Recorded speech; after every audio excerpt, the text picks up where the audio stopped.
We invite you to subscribe to Mystic Post TV on YouTube. Thank you. On June 25, 1981, Our Lady came to Earth with an urgent message. The first words to the 6 visionaries were peace, peace, and only peace. Peace must reign between God and man and among all people. As the world has suddenly gotten more dangerous, it is now clear why Our Lady came as the Queen of Peace. As tensions rise between the United States and Russia after the invasion of Ukraine, talk of world wars suddenly does not seem far-fetched. The danger is real. 150,000 heavily armed Russian troops have just invaded Ukraine.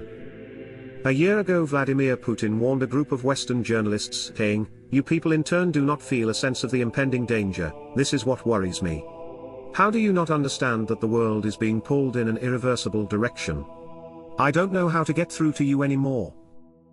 Russia and Ukraine are now engaged in a major conflict that ultimately could lead to a sequence of unpredictable events.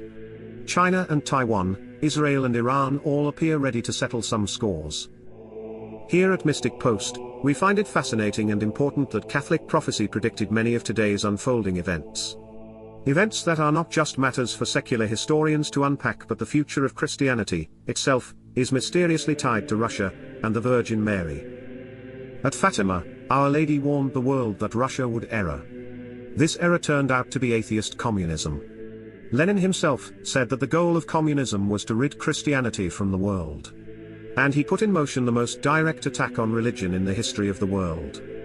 Fatima's secrets mysteriously spotlighted Russia's central role in Our Lady's prophecies concerning future events that we are seeing unfold today. Vatican insider Father Malachi Martin claims to have read the third secret of Fatima. He kept his oath to never disclose its full contents, but in a radio interview with Art Bell he had some extraordinary things to say about the third secret, Russia and Ukraine. He told Art Bell, Sister Lucia's single-page letter of the third secret covers 3 topics. 1. A physical chastisement of nations. 2. A spiritual chastisement. 3. The central function of Russia in the two, which in fact, the physical and spiritual chastisements are to be girded on a fateful timetable in which Russia is the ratchet. In Malachi Martin's book, The Last Prophet, he wrote that the third secret will involve Russia and Ukraine. He said, Russia's role in the vision of Fatima is very important because if we're to believe the vision of Fatima, salvation for the world, the cure for the world ills, will start in the Ukraine and in Russia.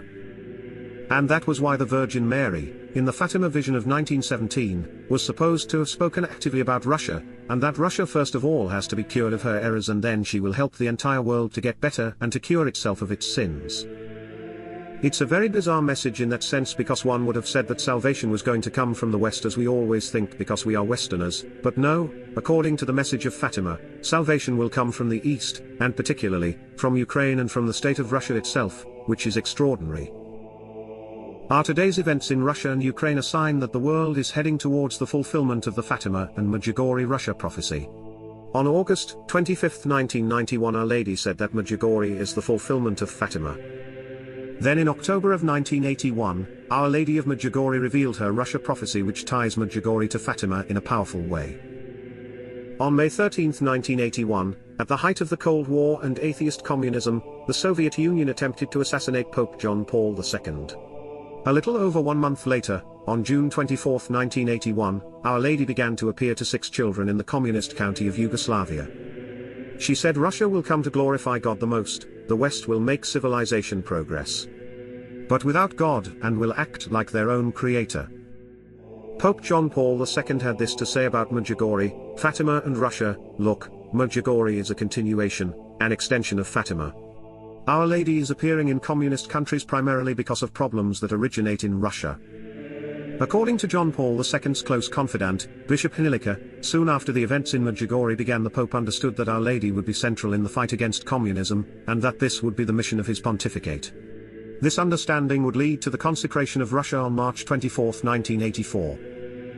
After the successful act of consecration of Russia, what followed was an astonishing sequence of events as atheist communism collapsed. The Berlin Wall fell and the Soviet Union's flag came down on Christmas Day 1991. So fast forward to today, and to the rising tensions between the United States and Russia, and again we see that the prophecies of Fatima and Medjugorje continue to be relevant by predicting the future in an unprecedented way. Few would argue that world elites from the West, including the United States, are building a future without God. What is less well known is that Christianity in Russia has experienced a mysterious revival. As the fulfillment of Medjugorje's Russia prophecy seems to be unfolding, has the future arrived? Are we now entering the long-predicted second period? Have we reached the time of the 10 secrets?